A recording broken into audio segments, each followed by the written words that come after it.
The End of Evangelion. O filme começa com o sol iluminando gentilmente as águas e as ruínas do que já foi a grande cidade de Tóquio 3. E em meio, o lindo cantabra-cigarras que nós vemos numa sala de hospital. E este aqui é o Shinji, a criança que já salvou o mundo, mas que agora é só um menino transtornado. Se você assistiu a primeira parte desse vídeo, e você tem que ter assistido, você sabe que Evangelion tenta sempre guiar os seus sentimentos para uma emoção específica. E eles não querem que você sinta dó do Shinji, muito pelo contrário. Eles querem que você sinta nojo e raiva dele.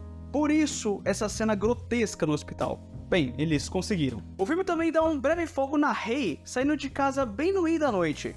E a gente vê o óculos do Gendo, que ela guardava com tanto carinho, ele tá quebrado. A Rei não foi mais a mesma depois de conversar com o próprio coração na luta contra o Armisael. Alguma coisa realmente mudou dentro da alma da menina. E ela ter quebrado esse óculos pode significar que ela perdeu a fé no Gendo. Bom, de todo modo, o último filho de Adão já pereceu na Terra. Mesmo assim, a NERV não pode abaixar o estado de alerta. Agora que a ameaça dos anjos foi contida, não há por que continuar com um projeto tão caro como o Evangelion. Porém, o Evangelion é considerado como o marco final da evolução humana. Daqui pra frente, nada nunca vai ser superior a ele. E agora, sem os anjos, a Cilly tá com as portas abertas para o plano de instrumentalização humana.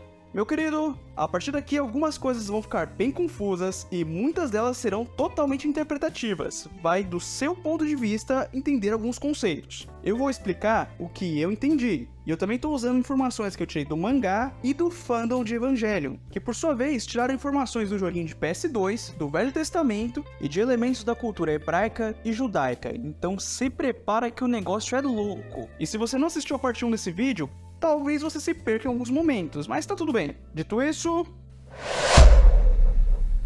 os anjos eram como uma força reguladora da natureza. Mesmo causando tanta destruição, eles nunca agiam por maldade, diferente dos seres humanos. E novamente, a NERV está sob ataque. Mas dessa vez o inimigo não é um anjo, e sim a própria Cilly. O supercomputador Magi está sendo atacado. Então eles tiram a doutora Hitsuko da prisão e ela dá uma paulada violenta nos hackers. Mas é lógico que não ia ser tão fácil assim. A Cilly inicia então seu plano B, que consiste em explodir a NERV e desviver todos os funcionários dela, até os não combatentes. E chega a ser irônico que depois de enfrentarem tantas criaturas gigantescas, seja o ser humano a raça mais cruel a atacar. Bem, com certeza os pilotos são alvos nessa operação, então a Misato ordena que coloquem o corpo da Asuka dentro do Eva. Só que eles não encontram a Rei, porque ela tá lá dentro do aquário, e tem um som de coração pulsando. E o Shinji tá moscando embaixo de uma escada. A NERV não tem a menor chance de sobreviver a esse confronto. Mas bem na hora que parece que o Shinji vai pro Vasco, a Misato salva ele. Olha a cara de sádica dessa maluca. O Shinji tá em um estado totalmente catatônico e fica chamando pelo nome da Asuka.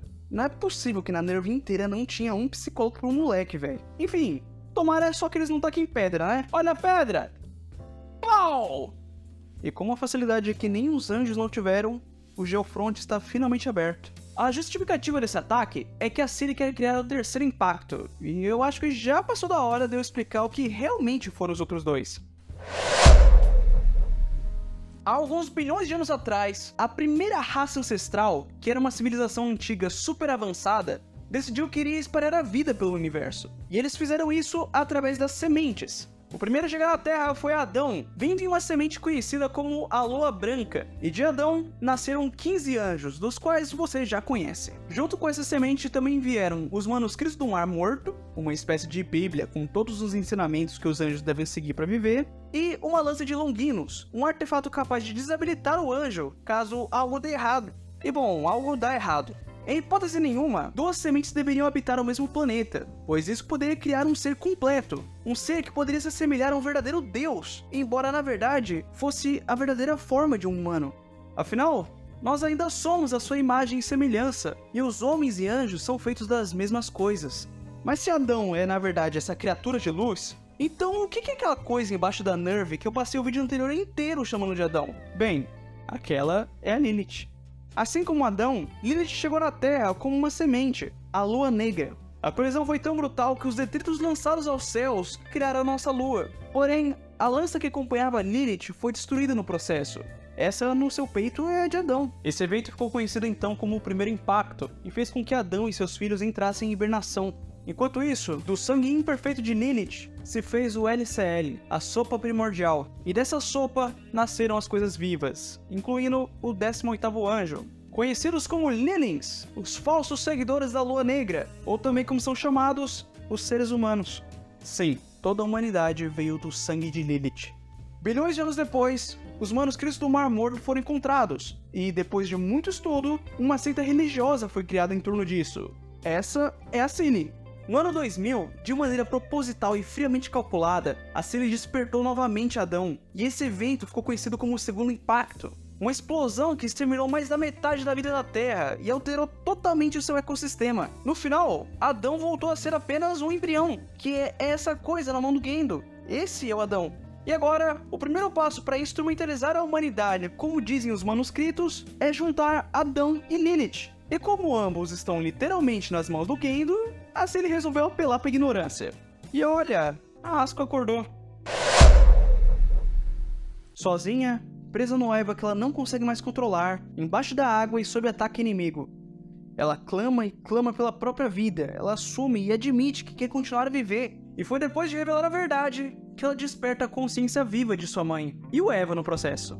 Ela finalmente entendeu. Ela entendeu o que é o Eva, o que é o campo AT, por que ela pilota, e ela entendeu que a mãe dela ainda está lá. A Asuka simplesmente entende quem ela é de fato.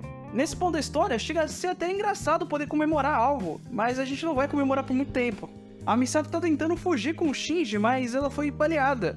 Já faz um bom tempo que eu tô escrevendo esse roteiro e eu ainda não sei como descrever essa cena. É uma mistura de tristeza de saber que a Misato não tem muito tempo sobrando, com o ódio que eu sinto do Shinji e a raiva de ver ela martelando ele. Mas ao mesmo tempo, é um diálogo muito profundo e muito bem escrito. Então, abre aspas, Shinji, descubra por que você veio aqui. Descubra por que você existe e encontre suas próprias respostas. E quando encontrá-las, volte pra cá. Faça isso por você. Até logo, Shinji. Calma lá, Misato, ele só tem 14 anos, meu! E as últimas palavras da Misato foram se arrependendo de não ter trocado um carpete no apartamento. Hehe. Descanse em paz, Misato.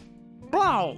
Tudo explode. Enquanto isso, na superfície, a série enviou a série Eva inteira para enfrentar a Asuka. Ela tem aproximadamente 3 minutos para enfrentar 9 Evas que mais se assemelham a demônios. Tudo isso com uma trilha sonora muito gostosa de música clássica. A Aretsuko tenta impedir o Gendo de fazer o que quer que ele esteja planejando, porém, isso falha. Impedir o Gendo não é a vontade de sua mãe. E, novamente, mesmo após a morte, a mãe da Ritsuko sacrifica tudo pelo Gendo. Bom, descanse em paz, doutora. E o Shinji tá lá, decidindo se ele vai entrar no Eva ou não. Enquanto a Asuka continua lutando. E ela luta muito bem, parece que ela nasceu pra isso. Espera, a espada virou uma lança? Bateria reserva esgotada. Alcançado o limite operacional, a unidade 2 desativa. Para piorar tudo, a série Eva inteira se levanta como se eles fossem zumbis. Mesmo sem bateria, a Asuka ainda tá conectada, então ela sente toda a dor da unidade 2 sendo despedaçada. E se apegando à vida até os últimos segundos possíveis. Descanse em paz, Asuka. Shinji, entre no Eva, por favor, a Asuka não pode mais voltar. Ô moleque, entra logo! Ele entra no robô e que cena linda é ver uma cruz luminosa abrir o prédio do Dogma Central e revelar as majestosas asas de um anjo. A unidade 01 desperta sua glória só para o Shinji poder ver com os próprios olhos o que foi o triste fim da Asuka. Os créditos sobem como se fosse o fim de um episódio. E na verdade, esse é o começo do fim. Essa é a hora do último ensinamento. O Gendo revela o seu plano. Assim que Adão e Lilith se fundirem, ele pode ver a Yui de novo.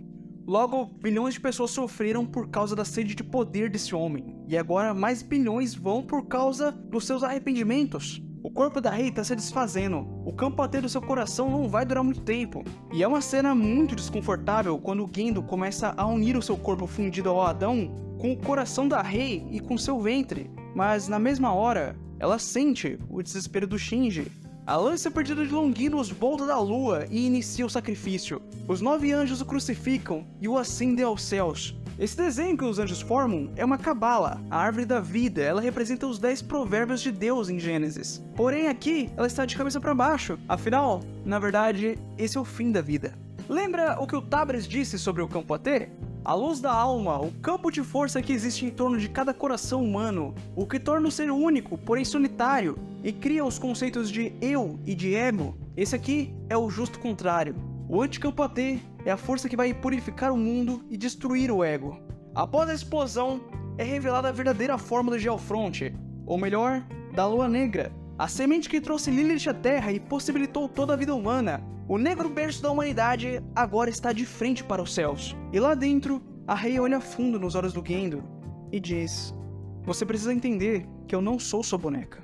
E ela absorve o braço dele. Essa é a primeira vez em todo o anime que você vai ver o Gendo com medo. Mas isso não importa, o Shinji precisa dela. E finalmente, Adão e Lilith se fundem. Padrão Azul, isso não é um anjo. Nasce do ventre de Lilith, do coração da Rei e do corpo de Adão, um ser humano perfeito.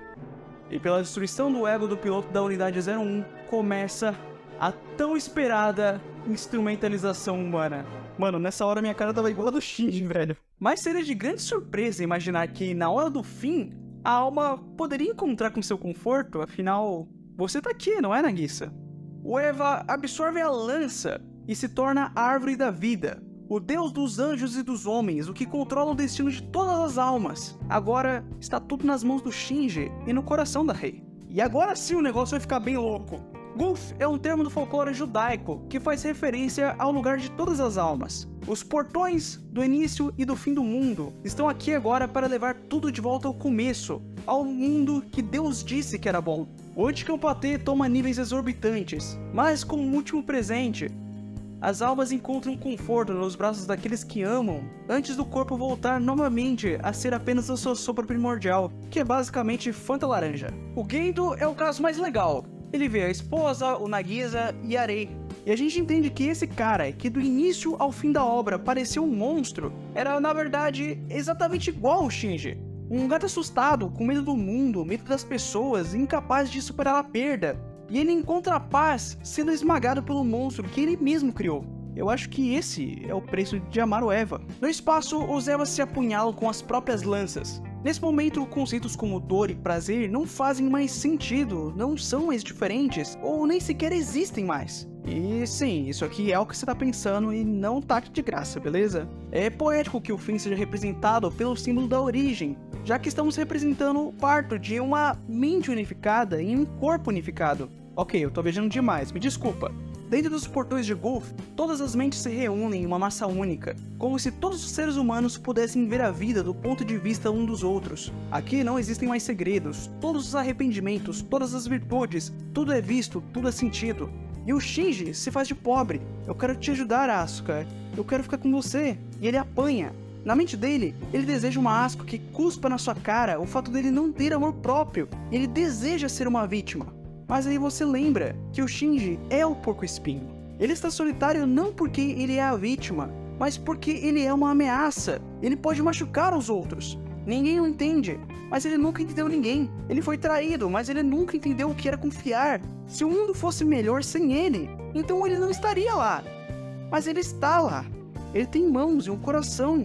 Ele é alguém e está vivo. O Shinji acha que todos o odeiam porque ele se odeia. E quem odeia a si mesmo não é capaz de amar e confiar. Finalmente entender e admitir os seus defeitos, poder ver a vida com os olhos daqueles que o veem, isso finalmente traz a paz ao coração do Shinji. E nessa hora, o anime desvira anime e começa a mostrar o Japão de verdade. E continuamos com uma conversa calma e tranquila no coração da Rei. O que é um sonho? Um sonho é onde está a felicidade. E a realidade é onde está a verdade. Uma verdade que não pode ser entendida. Porém, um sonho não existe na realidade, assim como você não existe dentro do sonho. Uma fantasia conveniente como a de estar sozinho no mundo não é a realidade e nem sonho. É só uma fuga, uma negação, e não será nela que você achará a felicidade. Esse papo foi tão louco que a Rei Humana Perfeita Gigante não entendeu nada e começou a ir de base. O Shinji acorda de novo no mar de LCL. E novamente, essas cenas tentam passar a ideia da fusão como algo muito íntimo e prazeroso, mesmo que ele não sinta nada. Mas no meio de toda essa loucura, o Shinji se torna uma pessoa mais sã. Ele entende que nesse lugar onde não existe dor e nada de ruim, é como um sonho onde ele também não existe. O prazer que ele sente não existe, e nada de bom está lá de verdade. Esse lugar é uma fuga, uma fantasia. A felicidade que o Shinji procura, ele vai encontrar quando entender o porquê ele vive, e não quando ele deixar de viver.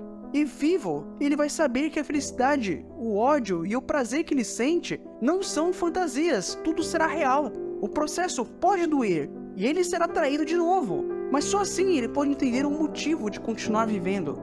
O coração da Rei é a esperança, o Nagisa é o amor, e o Shinji é o Shinji, e ele pode aprender a se amar. Em uma sequência incrível, o Golf se desfaz sobre o corpo derretido da Rei, e aqueles que dentro do seu coração são capazes de ver a si mesmo, podem escolher se querem ter seu corpo de volta na Terra. Já para aqueles que optarem por ficar no sonho, estes vão vagar eternamente pelo espaço.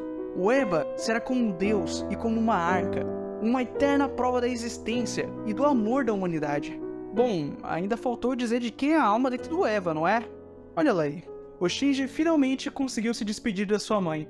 E ele nada no mar da criação, até a terra firme. O sangue da Rei forma um anel em volta do planeta. O mar agora é feito de LCL, tem uma cor meio avermelhada. Aproximadamente 7.999.999.998 pessoas viraram suco de laranja. E mesmo depois de tudo isso, o Shinji ainda vai ter que aguentar a Asuka. Talvez ele esteja insano, talvez furioso, talvez com medo, mas ele tenta acabar com ela. E em troca, ela gentilmente acaricia o seu rosto. 26 episódios, um filme e o apocalipse foram necessários para esse menino receber uma demonstração de afeto de alguém vivo, velho. E é por isso que Evangelion é uma tremenda obra de arte. Mas espera aí, o vídeo não acabou ainda não. 15 anjos, 2 entidades cósmicas, 3 catástrofes globais, bilhões de pessoas, trilhões de dólares, a esposa do Gendo, várias crianças pancadas na cabeça e o reaparecimento de um ser de uma raça cósmica. Tudo isso para a Cine fazer backup e formatar o PC do planeta Terra. Basicamente, isso é Evangelion. Mas na verdade, esse final é bem aberto. O filme é como se fosse um remake, entre aspas, dos episódios 25 e 26 do anime original, já que na época eles tiveram alguns problemas com a verba e não seria possível fazer algo muito elaborado. Então no anime original, o final é mais focado no diálogo e na linha de raciocínio que faz o Shinji se aceitar como indivíduo, coisa que teve que ser encurtada no filme. Então faz o seguinte, assiste os dois, os episódios e o filme, e imagina que na hora que o Shinji entra no mundo de LCL é quando se passa os episódios originais. O que é mais legal nessa versão é que durante o sonho dele, ele imagina um mundo onde tudo deu um pouquinho mais certo. Os pais dele estão bem, a Asuka é uma amiga de infância no maior estilo tsundere, a Rei é uma menina desastrada e bem extrovertida, a Misato é uma professora super descolada e o Shinji está muito bem com seus amigos. É um mundo quase perfeito. Pode até não ser a realidade, mas é uma maneira de ver as coisas de outro jeito. Inclusive é aqui que tem aquela cena icônica dos parabéns. Já no mangá, o final também é diferente. No último capítulo, temos um mundo com neve, o que indica que o segundo impacto foi corrigido ou nunca aconteceu. Tem muitas pessoas e o Shinji tá bem de boa indo pro ensino médio. Ele chega até a reencontrar com a Asuka, mas ele não lembra dela. Eu não consegui entender o que isso aqui deveria significar. Talvez seja também uma realidade alternativa. Eu não sei. Mas o importante é que nessa versão a Rei se despede com um sorrisinho, o que seria 200% incrível se estivesse no filme. E eu acho que é isso. Esse vídeo foi o nosso especial de 1000 inscritos. Muito obrigado pela força que vocês estão me dando, galera. Eu tô imensamente feliz de estar crescendo desse jeito. Se você gostou desse vídeo e do jeito que eu expliquei, considere dar um like e se inscrever no canal. Dito isso, muitíssimo obrigado por ter me escutado até aqui. Se você tiver alguma sugestão de obra que queira me ouvir falar sobre, sinta-se à vontade para comentar. Valeu! Falou!